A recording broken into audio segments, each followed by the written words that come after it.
Good morning, everybody. We look hungover.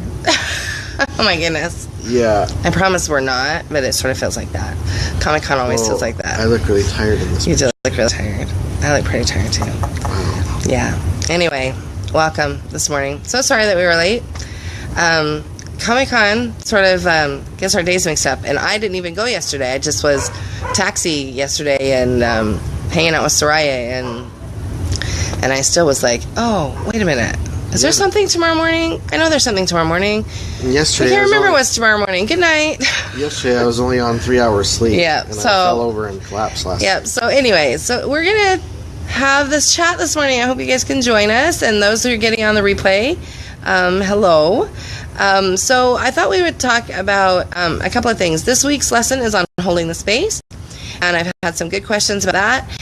And then I also thought we would talk about sort of taking interest in each other and what you're doing. And, so often marriages fall apart or they start to crumble because you're not interested in what each other's doing. And you're not, sort of don't have that, hey, that sounds really interesting. Or even if it doesn't sound super interesting, taking the time to actually listen to your partner and listen to the things that that they have fun with, I think is super important. So for those who didn't see our post on Facebook, we spent our anniversary, we married 11 years on Wednesday, and we spent our anniversary at Comic-Con. We go every year in some form or another. Usually Eric's there every day. And when we lived out of town, we all went every day, and that was sometimes not fun. Especially at different ages for kids. So now that we live here, it's really easy for us to sit out a couple of days and only take Soraya to one day.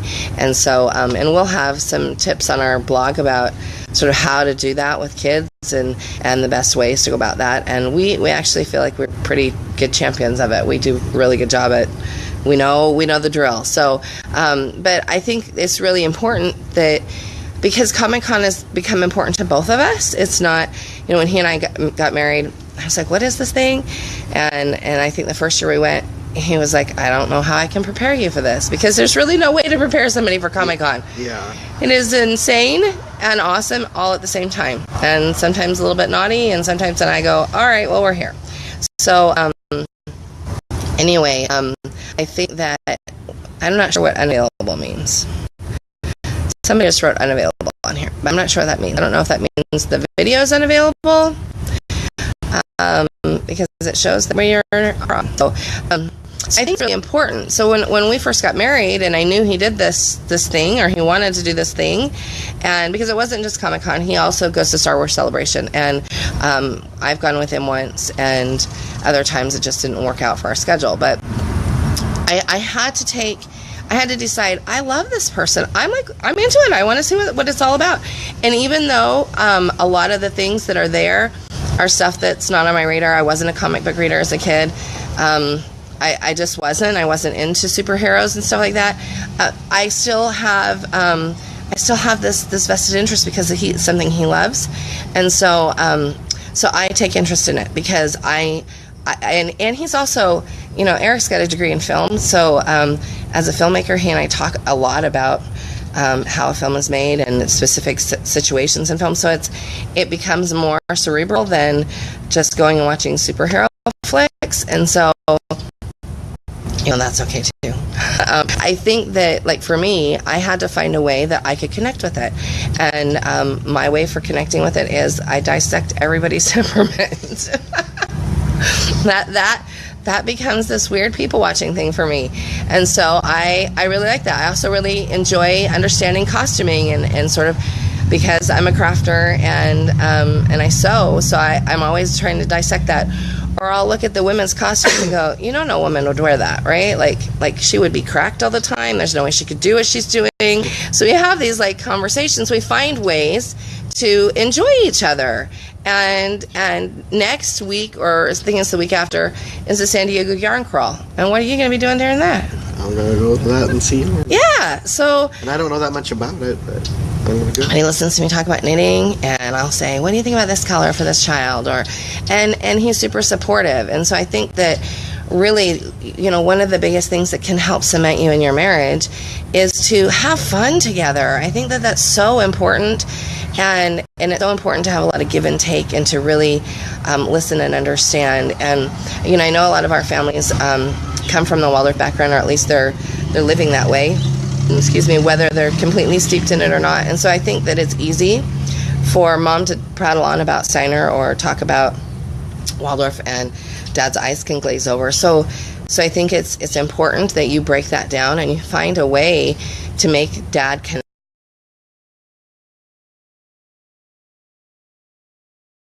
And I think it's super important that both... We've seen situations where the dad's relegated to the basement and the mom's like, I got this and I'm not going to talk to you about it, and I'm just going to do everything. Totally. Well, with like the comic book stuff, yeah, totally. And the dad's like, what just happened? Why am I not included in anything? And the mom's like, I'm just going to do everything. They get all hyper and excited. And going off in different directions, and then we're hearing about people that say they're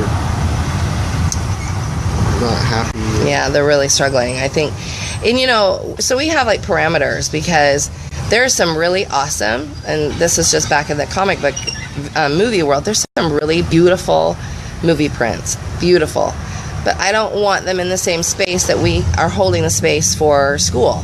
And so we decide where we're going to put them, and we talk about it together, and I want to always make sure that he's okay with it, and he wants to make sure that I'm okay with it. Like, we have this giant, awesome artwork from the movie Pacific Rim, and it's like a painting drawing, and so it's not like it's a movie poster, but it's amazing and it's beautiful, but it's not in our space where our TV is. It's in our room where we have a little more freedom stuff going on. So I think it's about really talking to each other, and really thinking about what's important to each other and keeping in mind what's important. I think that when I see something that I think he might enjoy, that piques my interest, and I'll get myself learned about it, or educated about it, so that then I can take it to him and say, this is what I learned. I heard this, and usually he already knows, because he knows everything about that stuff. But it creates conversation, and it creates depth in our relationship, because we can talk about those things. So it would be my hope that you could both find ways to really enjoy what the other person likes to do, or at least tolerate it enough to go and chill out with them, because it's something that they really like to do, because you love this person, and I think that's super important. So that's our bit about sort of enjoying what each other does. And the other piece we were going to talk about was holding the space today. And so I'm hoping everybody's read through lesson 2 and you're starting to work on putting it into practice. And we've talked on our podcast just that mom and dad hold the space differently. And so I hopefully, if you have any questions about holding the space and you're watching, we have some watchers live. So if you're watching, you have questions about holding the space, please ask. I think that holding the space can seem like this really weird thing, like, oh no, she's gonna ask me to do something really strange, but it's not. If you can just think about the energy that emanates from a stove, and when it's on, you can feel that heat just about everywhere in your kitchen. When it's off, you can't. So I want you to think about holding the space in that way. So when you feel the heat, if your stove is on and you're thinking about your stove, you know you can't walk away from that you have to sort of pay attention to that. Your kids feel the same way about holding the space. They know you're on. And so when they know you're on, the conflict is less. When they know you're mired in something else, then they like to act up. Mm-hmm. Oh, our lighting is, there we go. That's better. It's very foggy here. It is really foggy. Foggy San Diego morning. It was super humid yesterday. So yeah. Why I look haggard in this picture. My hair's standing up. My eyes look all puffy. We need about 4 more hours of sleep. It's all good. Lou says, this mom says, we found ways to turn my husband's love of cars into family things. Oh, we build unique cars and go to car shows together. That's awesome.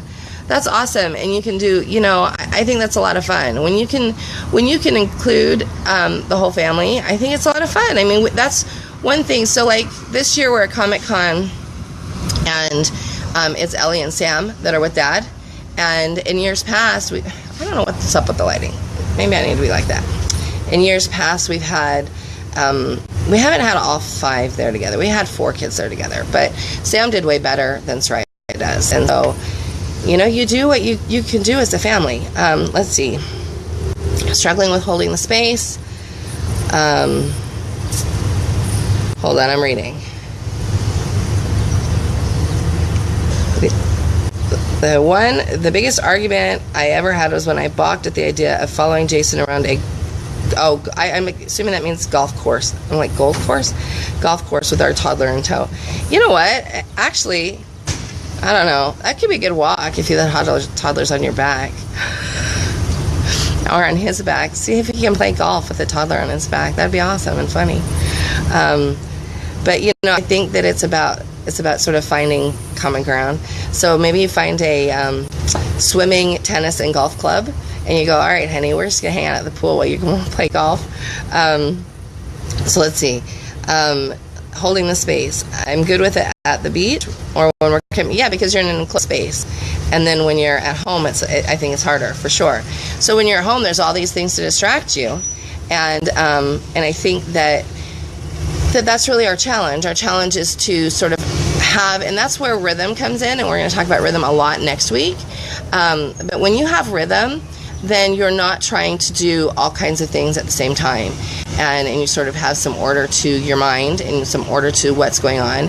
And I think that having rhythm is really addicting, and it's a good addiction. I think it's a good thing to be addicted to. It's a good thing to go, wait a minute, we need to figure this out. And even if it's not the same rhythm every time, like we talk about, especially when something like this is going on, we talk about what's going to go on and how it's going to happen and who's doing what a lot, because we have all of these like wheels that need to turn. And if they don't turn, then it could make it hard for everybody. So we take everybody's temperament into account, every child's age into account. So you should get good at doing that when you're home, and sort of good at figuring out what you're doing and who's doing what. Let's see this person. I really want to take more interest in my husband's interest, and he wants me to play video games with him, but I'm really struggling with reducing internet time and staying off Facebook. So adding another addictive way to spend time online feels like shooting yourself in the... You know, I can definitely feel that and understand that. I know there's a lot of gaming couples out there. But you know, here's the thing. Eric games. I don't game. And I would be really bad at it. So he doesn't want me on Battlefront. He does not. He'd be like, I don't know this woman. She's just sharing my computer with me. He would not want me on there. Because how do you keep track of what all those buttons do? I have no idea. I was not a gaming child, and so I'm like, I don't think so. So this is what we do. Kids are in bed at night. He's sitting on the floor in front of the big TV in our room playing Arkham Knight, and I'm sitting in the bed watching Prison Break and knitting, but we're together. And so we find ways that we're together. It doesn't mean you have to play video games with him, unless there's something that you're like super interested in. Like I'm always wondering how in the heck he hasn't killed Lara Croft. Like I don't get that, but that's not a 2-player game. So I'm just in support. I'm like, honey, stop it. You need to get better at this. You're hurting her. So, you know, I think that keeping it lighthearted and fun, and find ways, just maybe while he's gaming, sit next to him and knit, or sit next to him and do your planning, or take interest in the games that he plays. Like even though some of the games that Eric plays are kind of violent, like I want to know the storyline because I'm a storyline person. So why is he after the Riddler? What's going on? Like, and then the Riddler's laughing at him in the background. So I try to find ways to keep the lines of communication open, even though I'm not a gamer, and sort of understanding what's behind that, I think really is super helpful. So you know, I think that you could absolutely do that. So what's your husband's favorite game? Do a little bit of research on it and figure it out. So it looks like we have people joining us. Good morning, Soraya. You're here for another video. She was here for a video yesterday too. Mom. Yes, ma'am. I'm wondering, please, I hope yes, can we get finished with our video? Say good morning. Good morning. So I think we're about to close up. I think that when it comes to holding the space, if you can sort of think of yourself as that stove, and Dad, if you can think of yourself as the stove in the same way, that when you're on, everybody can feel it. When you're off, everybody can feel it. You know, everybody. I think they can almost feel it more when it's off. So like, oh, this is my time. He's into his phone. Oh, he's reading the newspaper. Oh, she's on Facebook. You know, so they go, oh. Children are all about crimes of opportunity. They are. I mean, they're awesome.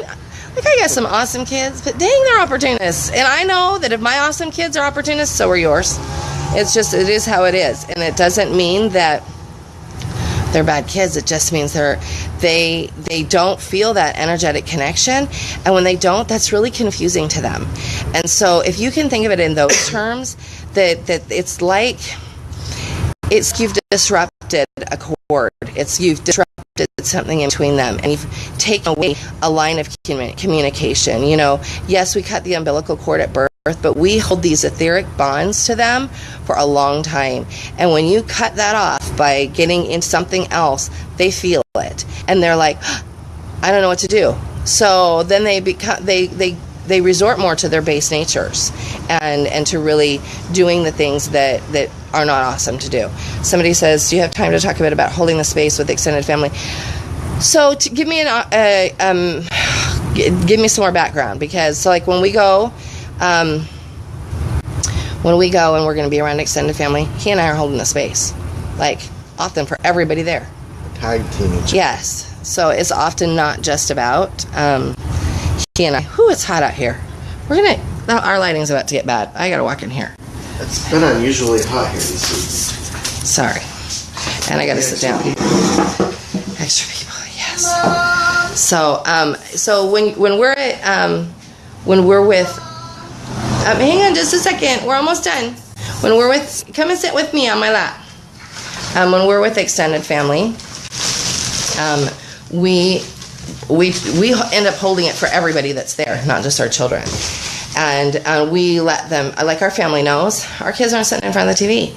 So, you know, if we're in a spot like that, then we, you know, then we leave. And my parents know that. And Eric's parents have watched us do that. So, so Rebecca says, my 5 younger siblings and my parents are also opportunists when it comes to parenting our kids. Yeah, so, you know, I think there's ways. Sorry, I'm assuming you're talking about like when you leave your kids with them, because I am a huge proponent in sort of having family help if you can get family help. And giving direction. So I think I would just look at your mom and at your siblings and say, I love you and I appreciate you trying to help, but I'm on it. And I would do it in the most calming way possible, because I know you probably just want to yell at them. But I would just say, I love you. I appreciate you trying that. But, you know, even if it's in front of you, even if it's like, stop doing that, I would just look at, I would put your hand on your mom's hand or your dad's hand or whoever and just say, I love you and I appreciate you, but I'm on this. I've got it. And then maybe when you're not in the thick of it, I would approach the conversation and say, I love you, but I want you to know that I really would appreciate it if you didn't try to parent children at your house. Unless you see that they're doing something that's going to put them in danger, then I would really like the opportunity to take care of that. Unless I'm not in the room, unless I'm not at the house, then please let me take care of it. And then that means for you, you have to think about, are there rules that are going on that, you know, that maybe your parents have that like you're making them nervous? Like, my mom has this awesome house that has an insane amount of collectibles on a glass shelf, too low, and it stresses me out more than it stresses her out. But I could totally, like, her rule has always been, don't run in that room. And so I'm on it with my kids, always. We're not running in that room, because that would be really scary and sad if all of that came down. And so, you know, if it's a situation like that where they feel like you're not sort of taking the reins that you should be taking, ask. I would just be super upfront and ask. You know, we live in these sort of family situations where we get weird about, opening our mouths to our mothers and opening our mouths to our siblings, and we just sort of take it, and even if it's not right or even if it doesn't resonate with us, and I'm not all about that. If there's something that's not feeling right or not feeling good to me, I open my mouth, and I've gotten really good at being tactful about it. I didn't used to be. I used to be, Mrs. Bossy Pants. But I've gotten really tactful about, sorry, I think that's really funny. I've gotten really tactful about saying, this just doesn't work for me. I was in a situation years ago. I have two sisters that have both taken their lives, and my younger sister, when she was still alive, the last Thanksgiving that I spent with her, we had this huge argument about why I wouldn't open a bottle of wine with her. And aside from the fact that we don't drink, I was in an abusive alcoholic relationship with my ex-husband for 13 years, and so I really don't drink. So it has not just my religious conviction, but it also has a huge amount to do with the commitment that I've made to my children about that. And my sister knew that commitment, and she was still pushing and pushing. And I finally had to raise my voice and say, that's not happening. And so in turn, I stood up for my children, and they were so happy because they were scared. They were scared of that situation. And so, you have to get good at being able to say no when something is not working right and when something is not resonating with you. And if that means that you're not visiting during peak times, during peak hours of maybe the news or, something like that, because we've done that. We left Eric's parents' house or gone into a different room to sit because the MSNBC has been blaring so loud that, we couldn't do anything else. So let's see, you said, my mom has an issue with the word but. So after she corrected my daughter's, Soraya's laughing. So after she corrected my daughter's speech, I had to try to clear things up with my daughter and explain our views on it. Holding the space is not something my family, it says Seymour, does well. They actually give up the space willingly. So, if your mom has an issue with those words, because there are things I think that we do when we're in somebody else's house out of respect. So maybe you just talk to your kids and say, Grandma really doesn't like it when we use that word. Can we use the word bum instead? And just out of respect, because your kids will also look at that. And maybe I'm not understanding the situation fully. So if I'm not, please send me an email later or send us a message on the group, and we'll try to dissect it from there. But if there's things like that your mom doesn't like in her house, let your kids know, because they're respecting grandma and grandma's space then. And you expect grandma to respect you and your space. And so I think it then becomes a situation of family give and take, and sort of understanding what the what the other situation is. And so we have things that we'd like people to respect when they come to see us. Like we want people to be kind, huh? Don't we? We like kindness. Now she's all shy. And so, like, my rules are about being kind in our home. And my hair. Your hair is crazy. And so, if there are rules in your parents' house, then you should establish those rules with your kids, because it's your parents' house, and it's their space, and you're coming into their space. So it's about sort of finding that, and then let your mom know, I'm really sorry. I know that word triggers you. I'm working on it with them because I want them to respect your space and your boundary, and I would appreciate it if you just let me handle it, and I will do my best to be on top of it so that you don't feel like you have to correct them, and sort of go in that direction, and let her know that you respect her space. I think that often we can get like really frustrated, because I know I do. I'm like, dang it, she is not going to tell me what I'm going to do, and I get really mad. But when I can step back and not be in that space and not be in that anger space and realize that I love these people, it is a lot easier for me to see the other side. And so to be able to see both sides of a situation, I think, is super important, especially when holding the space. I do want to talk really quick about when you have family members. She just likes to see herself on camera. When you have family members that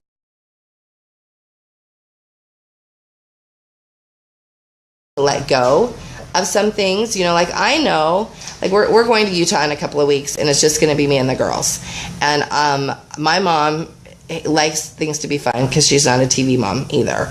And so I know she's going to go and have a good time. But I know, like, if it was another grandma, I think they would probably go rent a bunch of movies. And I would have to be okay with that because she's doing a service for me of helping me out with childcare during something that I need to do.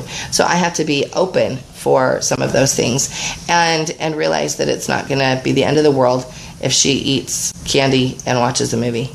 And so, it's about sort of figuring out that balance and knowing that if you're asking somebody to help you out, that you've got to have some give and take. And we do have some rules. Like because there are certain dyes that I don't want Soraya to have because it sort of makes her react, I will bring our own candy. I will bring our own snacks. And that way, that sort of sends the message of, it's not that your stuff is bad, it's just that it's bad for her.